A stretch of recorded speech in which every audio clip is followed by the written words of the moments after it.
Hey again, everybody. Todd Michael Putnam here from Creative Adventure Tables, bringing you another adventure table idea. And this is the Mystery of Gold Shadow Mine.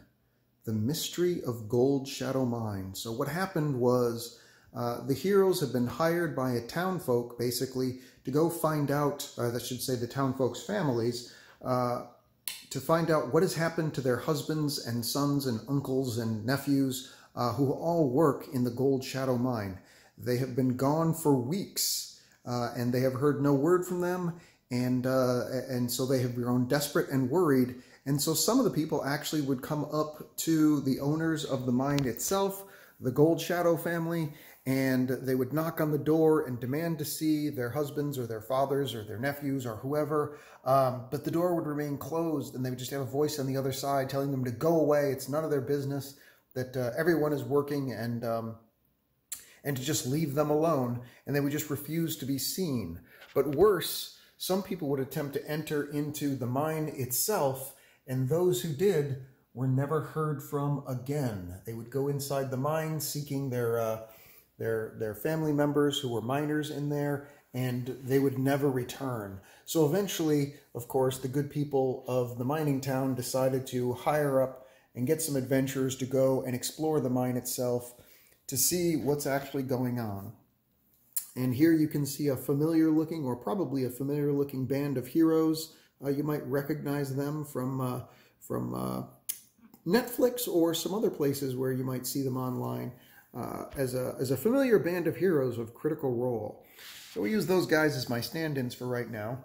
And they would end up coming down into the mine itself, I should say, pardon me. First they would go and they would, knocking on the door, and when they went to go talk to the Gold Shadow family, it would turn out that they had been turned into some kind of undead thinking zombie abominations. They had some kind of a necrotic sickness that took them over and turned them into undead. And they would refuse to give up any other information and would fight literally tooth and nail for the heroes, against the heroes who were trying to get information out of them. Eventually, once they had been overcome, the heroes would have to go into the mine itself to try and figure out how the Gold Shadow family got turned into undead. And they would go into the mine and they would see that it's filled with all manner of stuff, from gelatinous cubes, but more importantly, all of the miners themselves have been turned into zombies as well. And the mine bosses, some of the people that were like shift managers or managers of certain sections, had also been turned into large abominations of undeath that were there and keeping everything running 24/7, mining up the gold and everything else that they could find. There would, of course, be other things like carrion crawlers that would come along and literally gnaw on the corpses of the undead miners as they were working, and other large big bad guys like over here, who again are various mine bosses that the heroes would have to overcome. There would be some ghouls and ghouls and ghasts, and basically mostly measures of low-level undead that they would have to contend with across the entire mine experience, as it were.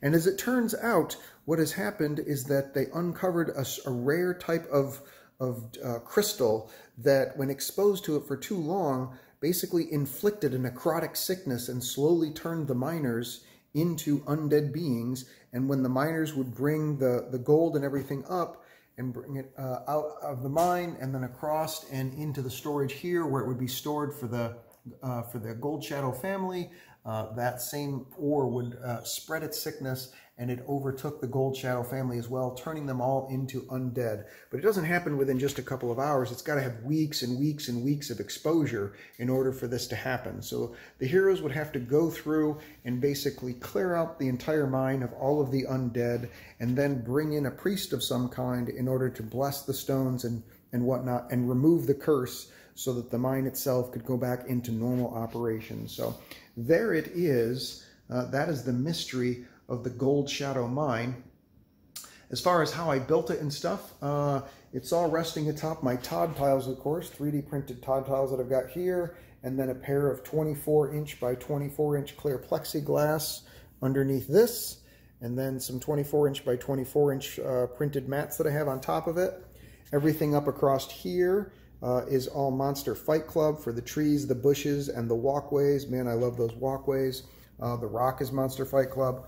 Over here, this is all WizKids from their, the stone stuff is from their dungeon tile sets. And then this is from Town and Village. These are their full height ones.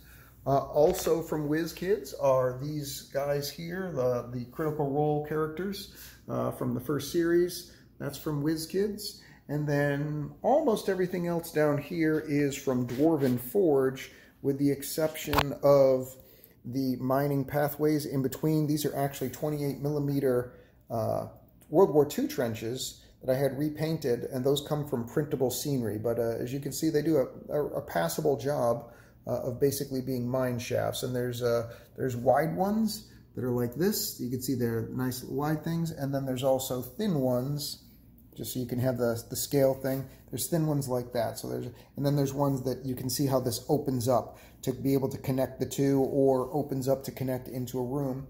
And the rooms are all made from Dwarven Forge, and they're either from their Caverns tile set or from their Iron Thor Mountain tile set, both of which are fantastic. They work together really great and provide a lot of variety. And then, of course, the braziers, the LED braziers, are also from Dwarven Forge, and they have that nice lighting effect on it.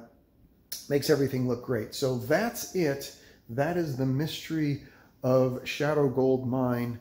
Please like and subscribe if you're enjoying the content, and if you get any good ideas or information, like and subscribe because it helps out the channel a lot, and I will see you guys next adventure. Take care. Bye.